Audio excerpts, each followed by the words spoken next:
Welcome to the Lee Schools TV podcast. I'm Adam Wright. Joining us today is Courtney Black, 5th grade science and social studies teacher at Allen Park Elementary.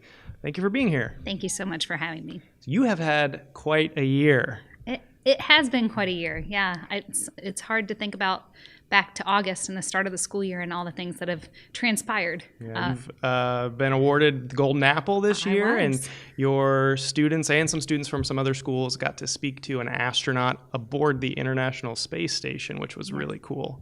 We'll get to that in a little bit later. But first, I just want to get to know you a little bit more. Okay. So tell me about where you grew up and how you became a teacher, your educational background, and what drew you to teaching and all that. Well, my family moved to Lee County in the fall of 1988, and I attended Villas Elementary and then Fort Myers Middle School and went to Bishop Verot High School. So I've been in Lee County for several years now, and absolutely never had any intention of being a teacher. I went to Florida State and majored in communications, public relations. It's unfortunate, but we'll let that pass. And got out of school, worked for 2 years, and was like, I don't want to do this. This is terrible. So I went back to school. I moved to England and went to law school for 3 years.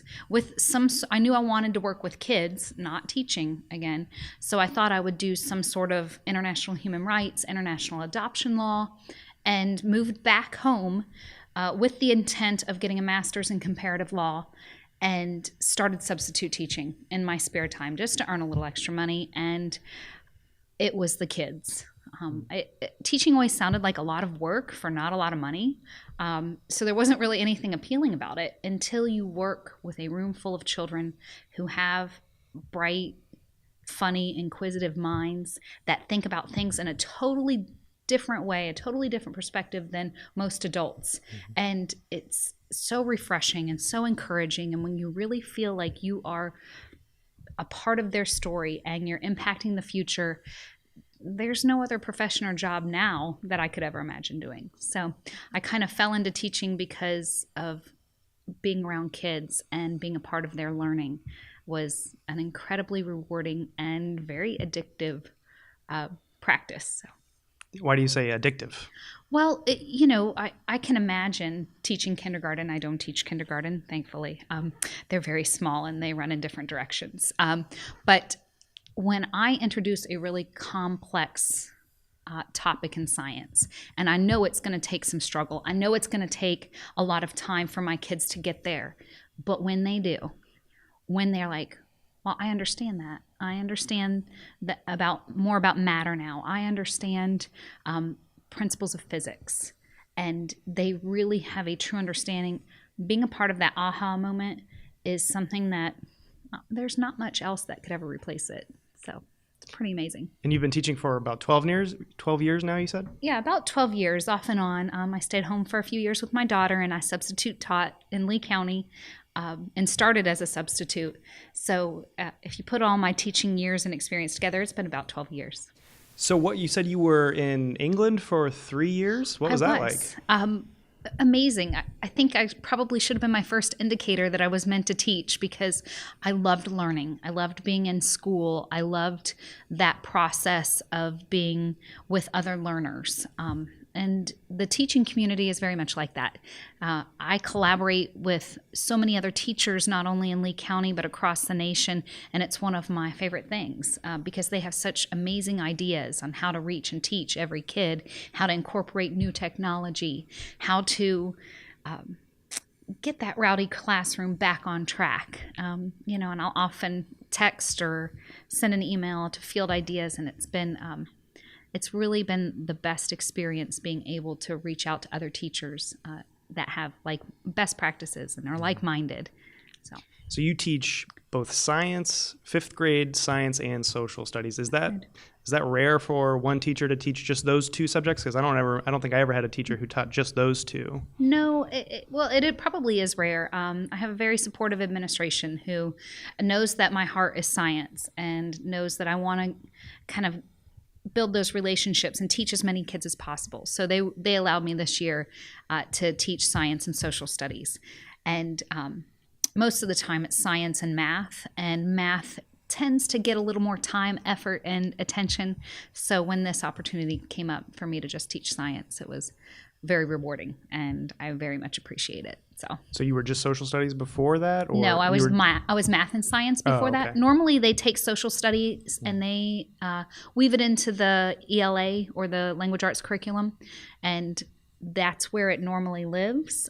Since it isn't a tested subject in elementary, it doesn't get tested until middle school, so it doesn't really gain its own entity or its own class. But so science and social studies, and it's been fun to really incorporate the two, have some STEM projects, like what was life like in colonial Jamestown? What were some of the inventions that they relied on? How did STEM come into play, several hundred years ago?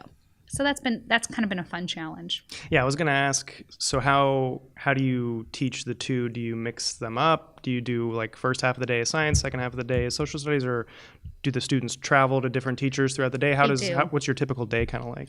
Well, I have 3 blocks of students, and generally speaking, I will spend I've got about 90 minutes with each, and I'll spend about between 45 minutes and an hour on science and about a half an hour on social studies, unless we are working on a project. If I have a project going like we do now, they are, what would it be like? You're the first kid president. What are some of the laws you would make? Because we're learning about the government and the different roles in the branches. So in the executive branch, they need to know the duties and responsibilities of the president. So throwing them into a project where they actually have to think, who do you invite to the inaugural ball? Who's in your cabinet? What laws would you make? What kind of monuments would you build? They're really enjoying it, and they're begging, like, can we work on our project? So it's exciting to see it come to life for them, because social studies can be stale if it's not applied to them. I want to ask you about kind of your how you kind of run a classroom, because I watched the story that NBC2 did on you after you won the Golden Apple, and the story starts off with the camera entering the classroom, and I think all of your students are standing up on their chairs or on their desks, and they're doing some kind of chant or song, and it seems like a very Don't tell the fire inspector. It seems like a very active, fun classroom. I think one of the students that was interviewed for the story said that there's never a dull moment, or he's never bored in your class. So how do you approach what's your approach to teaching and keeping it fun? I think it's probably one of the most important tasks is to keep it engaging. But it has to be an authentic, engaging learning experience. What you see is a bunch of students standing on chairs, but what they're actually doing is they're singing a song of the water cycle to Baby Shark. I know it's horrible, but they'll remember it. Or they're talking about our big ideas, these standards that have these big overarching ideas. They need to know kind of what the foundation is. So they learn it in sign language. They're not real excited about learning in sign language. There's a few that are. But if you let them stand on their chair, all of a sudden you've got their engagement, you have their attention. They're not sitting at their desk drawing notes or dreaming off. So it really helps with engagement. It really helps them feel like they're doing something. Movement is so important to children. I don't care if they're 5 or they're 15. They still need to move in order to really be fully engaged. Okay, so let's talk about the big project that you took part in this year. It's called ARISS, ARISS, Amateur Radio on the International Space Station, I think is what it's an acronym for. So how did this come about? So the students, some from your own class, and then I believe it was, how many students took part in the overall? There were 21 students from 11 different schools. And they got to actually speak to an astronaut in space on board the International Space Station through an amateur ham radio. Correct. Right? Yeah. So how rare was this for these students to take part in this? Well, typically speaking, ARISS selects 25 organizations each cycle across the globe. So 13 of those happen to be in the United States, and we were one of 13 in that cycle. Usually a cycle is about half a year, so it is pretty rare. Most kids don't get to experience something like that. They just kind of are starting to realize how rare it was, and they'll email me or call me and they'll be like, that was really awesome. At the time, they just thought this is a lot of work. And it was, if they thought it was a lot of work, it was a lot of work on some wonderful teachers, some community members. CenturyLink, the Fort Myers Amateur Radio Club were tremendous supporters of this. It took, several hundred hours to put together and to organize. So it was very rare, but also a very well-deserved. Yeah. First time it's ever been done in Lee County, right? Correct. The Lee County school. Yeah. So how did this even come about? You're the one, I believe, right, who found out about it and looked into it and made it happen, right? For the past several years, I've been involved with different organizations, such as the Space Foundation out in Colorado. They have a teacher liaison program, and I believe I'm Lee County's only representative to the Space Foundation. I'm also a part of the Space Center Houston Expedition Crew, which is a group of 30 educators across the United States who are just dynamite and phenomenal. And through these organizations, I found out that you can have a video downlink. You could have an ARIS contact with amateur radio. So I would approach ARIS and I'd be like, I really want to do this at different conferences and events I would go to. And they would be like, great, what's your equipment like? And I'd just look at them like, I got a walkie-talkie. And they're like, no, when you find someone with some equipment, if you have an amateur radio club in town, try reaching out to them. Well, before I could kind of get those wheels in motion, CenturyLink and the Fort Myers Amateur Radio Club reached out to the school district. And I said, do you have any teachers that are interested in space and maybe would partner with us? And I don't know if it was Dr. McCullers or Mark McCreary, but somebody was like, oh yes, we have someone who has been asking us, how can we get more of this into the classrooms? So they gave CenturyLink my name. I had already written an application to do a video downlink, which was, it's a similar application process. What is the curriculum that you would put into place before and leading up to? So we planted tomatoes that actually flew on the International Space Station.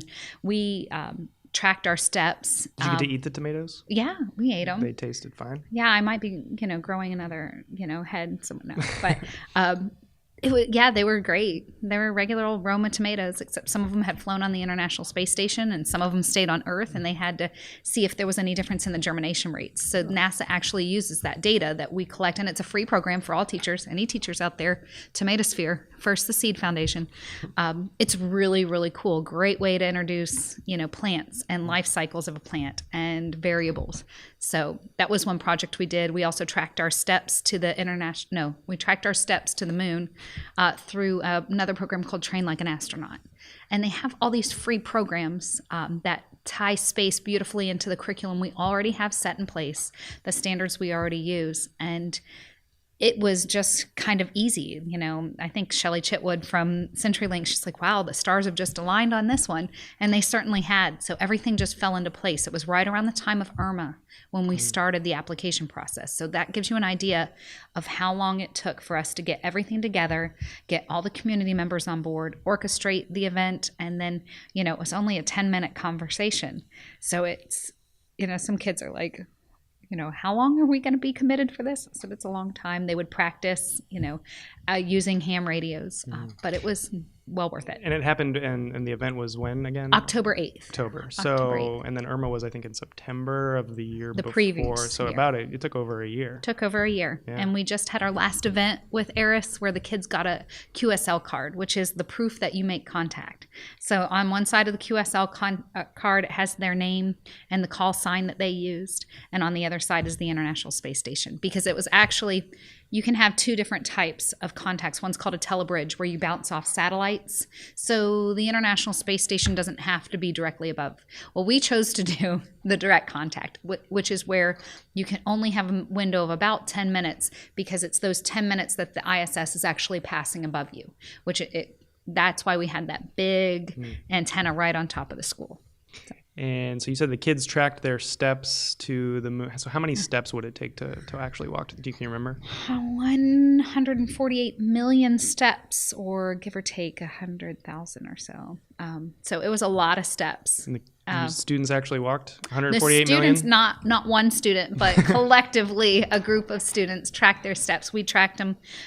All these little kids from kindergarten to fifth grade had these little pedometers that I had gotten off eBay, and they would come in at the end of the day and like, look how many steps we took. So we would record them, and it was really cool that they're starting to think a little more broad-mindedly about the world that they live in and distances. And it's a great way to incorporate physical education and math into something that they really enjoy. So were you doing like space themed units throughout the year leading up to it? I'm sure. Right? Yes. Were there, those moments where the students learned something about space or the space station that just like kind of their minds were blown, or they had that moment of, oh my gosh, that's so cool?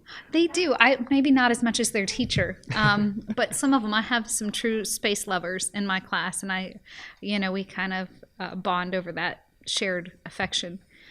But they couldn't believe how fast it goes. And travels 17,500 miles an hour. They loved watching the videos of how they live on the space station, how matter acts in a microgravity environment, that water doesn't have anything to hold it, so it'll just create a bubble with the surface tension. So they loved seeing how the astronauts would wash their hair or brush their teeth or go to the bathroom. And they have some great videos and great resources that were easy to use. They also have what they call demonstrations, which they examine a lot of Newton's laws in a microgravity atmosphere. So it was really neat for them to see that an object in motion really is going to stay in motion until acted on by an opposite force, especially when there's no gravity acting upon it.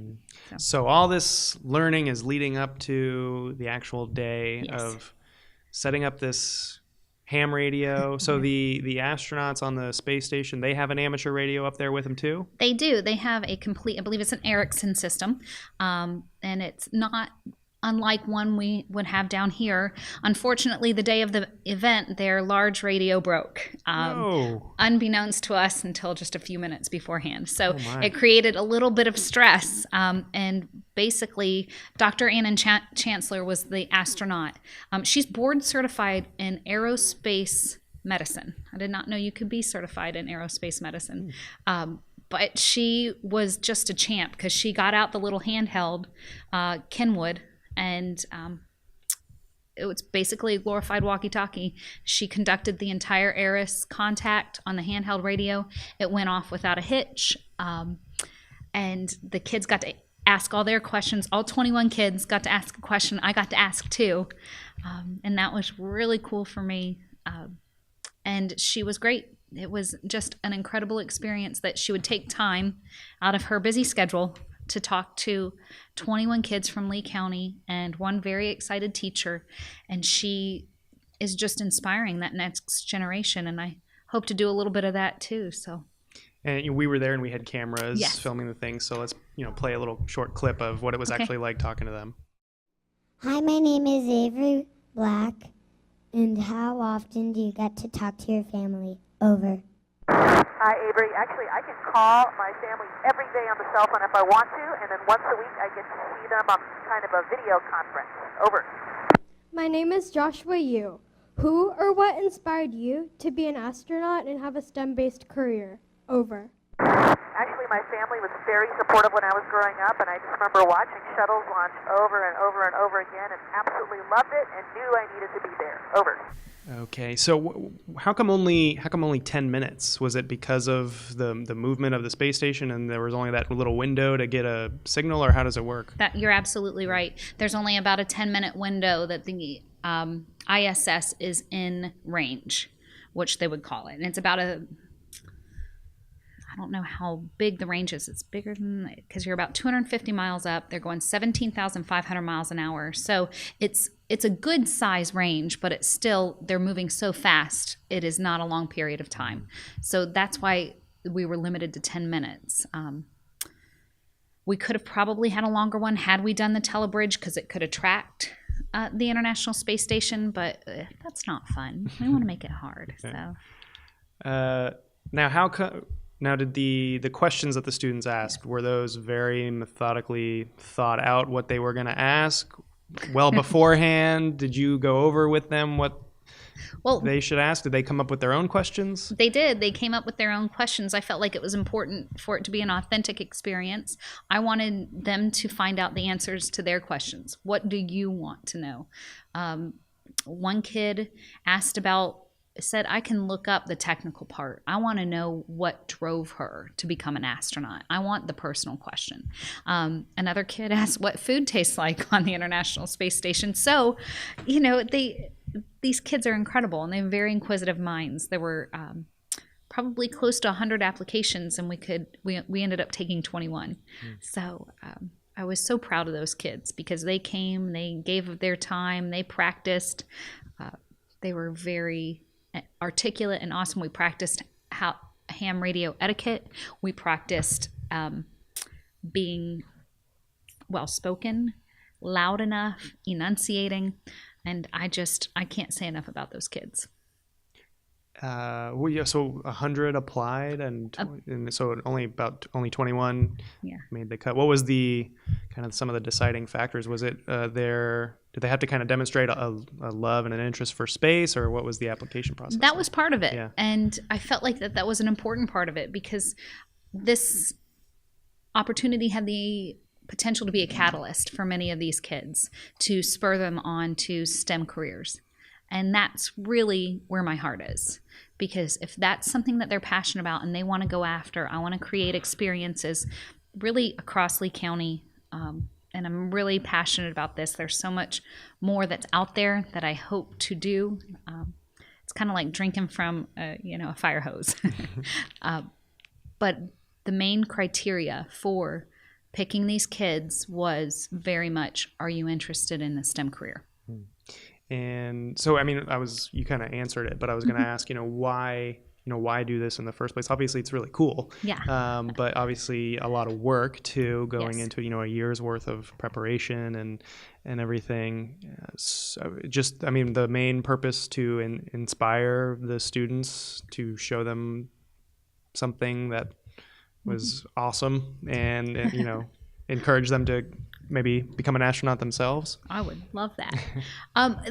And there's so much out there. So many kids get stuck in a box of, I want to be a doctor, I want to be a lawyer, I want to be a teacher. These are all honorable, incredible professions. But about 1 million jobs go unfilled each year in tech industries. And if we can make Lee County students competitive in that market, I think it just opens up a whole future for them that wouldn't otherwise be available. They need to realize what is out there. And if we can create more experiences, I'd love to do some high altitude balloon launches with schools across Lee County. That's something that districts across the United States are starting to do. We can partner with some of the marine companies in Florida and go retrieve our balloon after it pops and get the data back, and hopefully our GoPro, because that's the expensive part. We could do underwater robotics. We're right on the coast. Districts across the country are using robots called sea perch robots that do underwater mechanics. It helps us not only in space, but here on Earth as well. So those programs are things I'd love to start bringing back. Eris, I felt like, for me, was the beginning. Yeah. And hopefully Collier or Hendry will reach out soon, because I'd love for them to do an Eris contract. We're barred from doing one for about 4 years now that we've had one, but hopefully it started something, especially with a lot of the kids. Yeah. So what was some of the reactions that you got from the students after it was over and they went through it? Some of the comments you heard from them. There were a couple of kids that were high school students, and they were really hesitant to apply because it was being hosted at an elementary school, and I'm an elementary teacher, and I'm so glad that they took the chance and they did it, because 2 of them have been accepted to Embry-Riddle and will be roommates in the fall. They didn't know each other before that. Awesome. So that was really exciting for me. Both of them have an interest in being astronauts. One of them has named and claimed it. She wants to be the first boots on Mars. So the way things are progressing, she's got a shot. Yeah. And just seeing these kids that before were like, I think I kind of might want to work in the space industry. That's kind of cool to me. That's fascinating. That's intriguing, to being like, oh, I'm hooked. Mm-hmm. That's pretty awesome. Yeah, that must have been kind of what you were hoping for. Hoping Yeah. for. I went to space camp when I was a kid, and I remember watching the Challenger explode when I was in first grade, and always wanted to build a better spaceship for the astronauts. And then freshman geometry came along, and it was not a good experience. And I can even remember thinking, oh, maybe I'm not good at this. And I wish I would have probably stuck with it, because I kind of floundered career-wise for a while, not really knowing what I wanted to do. I'm glad I ended up where I did. But that perseverance or grit, the keep trying, is what I hope that's one lesson that these kids learn from this experience as well. Yeah. Well, now you're teaching and inspiring a future generation of students who might build that better spaceship. I bet they will. Okay, so, and then later on in the school year, you were awarded the Golden Apple. Yeah, You and 5 or 6 other teachers. 5 other teachers. And that was also captured on video, and I was watching it, and you are just surrounded by all your students, and there's tears running down your face. So what was that moment like for you? It was a bit surreal. I think part of the reason that being a recipient was so special is because I did grow up here, and I have worked here long enough to know about all of the amazing educators in Lee County. This is not, a well-deserved good for you. This was more of a, wow, I can't believe out of everybody that I'm being recognized for this. I see teachers work just as hard, inspire just as many, reach just as many kids every single day. So it was really humbling. It was funny because I tried to prepare the kids. I could deal with my disappointment if I wasn't a recipient. I couldn't deal with theirs. And I tried to tell the kids, okay, I got a text this morning. Today's the day they're handing them out, so it may not happen. And the kids are like not accepting this. They're like, well, what's going to happen? I said, well, if I'm they're going to open the door, come in and say you're a Golden Apple teacher. So they're looking out the window all morning, and I'm like, please stop. You're making me a nervous wreck. You've got to sit down. We have work to do, So we had been doing a silly activity where we were putting mustaches on. I'm glad I actually took mine off before they walked in. And then this kid who's a total practical joker starts screaming, they're here, they're here. And then everybody lost it. So they were to see them excited and wanting this for me was also something that was pretty incredible, because they're a pretty incredible group of kids. Every time I watch one of those videos of, the Golden Apple recipients, getting the apple, and one thing I always notice is the students go crazy, and that you can genuinely see, or you can see that they're genuinely happy and excited for their teacher, which is really special. And they are. They felt like they were a part of something big this year. And, I really attribute their effort, because they always tried to make me look good. One time, these kids who were, they're kids. They're 10 and 11-year-olds, and they're trying to be on their best behavior. But, they're working on these projects and getting frustrated. And one of them goes, Mrs. Black, are they gone yet? When one of the observers said, I'm like, yeah, honey. And he turns to his neighbor and said, why didn't you tell me? And gave him a big shove. I'm like, okay, well, there are my children. I'm glad that you're still come over here. And, they just really wanted to put the best foot forward. I didn't want to put any pressure on them. So I tried, not to just I said, let's do what we do. Let's show them what we know. Let's do what we do. And, the rest is up to chance, because there's 30 great educators that were finalists. And it's, like shooting fish in a barrel. Any one of them, I'm sure everybody would have been like, yep, well done. Good job. So, well, congratulations again. Thank you. And is there anything you want people to know about Allen Park Elementary? Well, one thing. The chair's a little squeaky. Sorry. One thing is that being a Lee County native and growing up here and having some of the best teachers in Lee County, I'm just grateful to be at a school where there are so many phenomenal educators. I would put them up against anyone, and they're willing to collaborate and do whatever it takes to reach every kid.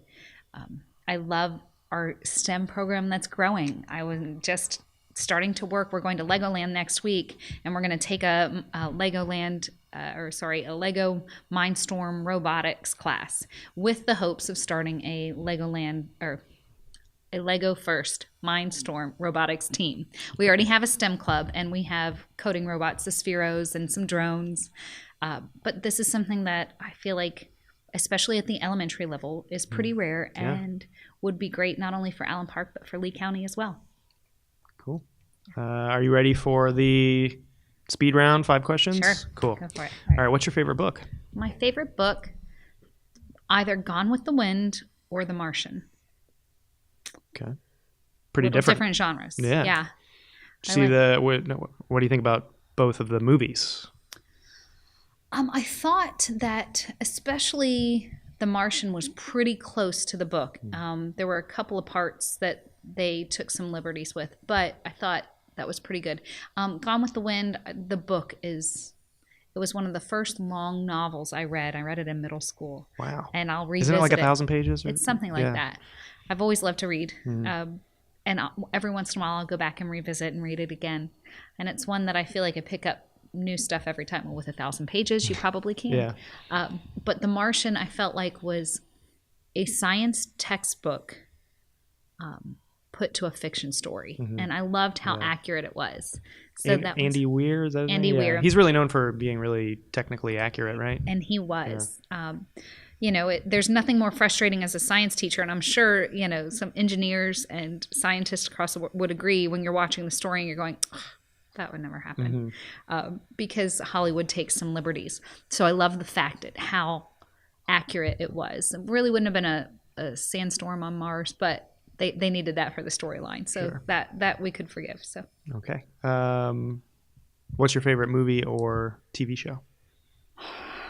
Movie, I would say Pride and Prejudice. I like those historical. I like Jane Austen. I like Which version of Pride and Prejudice?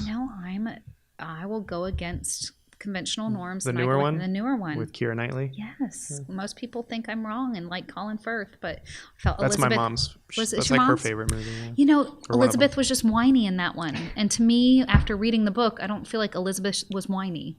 But maybe she was. I don't. And I do like Colin Firth. He's good. Yeah. He's good. Yeah.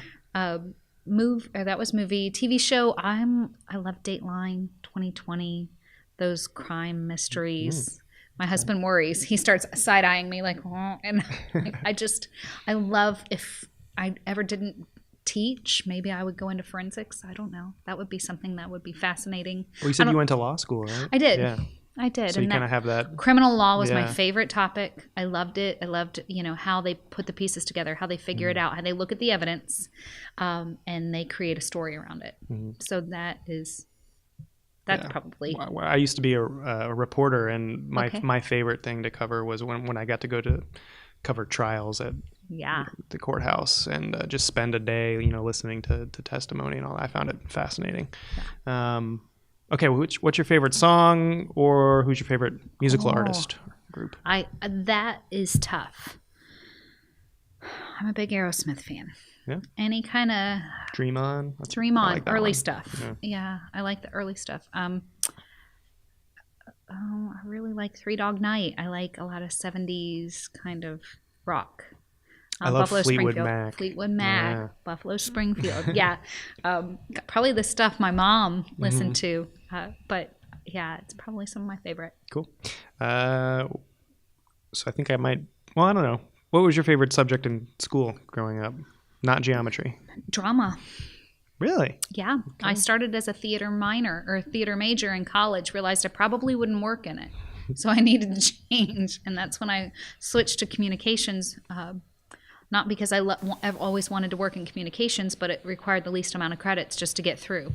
It took me a long time to that struggle. There's learning in the struggle, and I learned that I didn't want to work in communications, and I didn't want to starve and be a starving actress either. But I really loved drama. I was definitely a theater geek.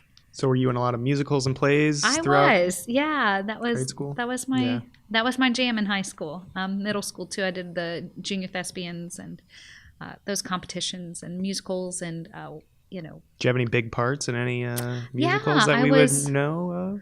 Oh, it was Baroness Schrader in The Sound of Music, the fiance, the mean one. Yeah, I always liked playing the villain. That was good. And then I played Mame in Mame. That was in high school. So, and Auntie Mame, a lot of people know. And A Fiddler on the Roof. I played the mother, Golda. Nice. And, just always loved it. Still love Broadway. Still love musicals. So can you sing? I won't make you sing. Yeah, thank you. Yeah, I can carry a tune. Cool. Okay. So if you could have dinner with anyone, living or dead, who would it be and why? Just one person? Yeah. Can I just have like a round table? I would probably say Jesus Christ. I just love, I love God's word. I love just the miracles. He seems like he's pretty chill. And I think we all need that. We all need a little more chill, a little more love, compassion. And I hope I show that. I hope I show that every single day to my kids. The love and compassion is the important part. If we had more of that, and if we instilled more of that in our kids, I think maybe we wouldn't be in the messes we find ourselves in as much today. Well, gosh, and just imagine all the questions you could ask him, I too. know. Yeah. And maybe a miracle or two. Yeah. But I think that would be pretty awesome. Yeah. All right. Well, Courtney Black, 5th grade science and social studies teacher at Allen Park Elementary School. Thank you so much for coming on the podcast. Thank you for having Appreciate me. it. It's All been right. awesome. Thank you for watching and listening. See you next time.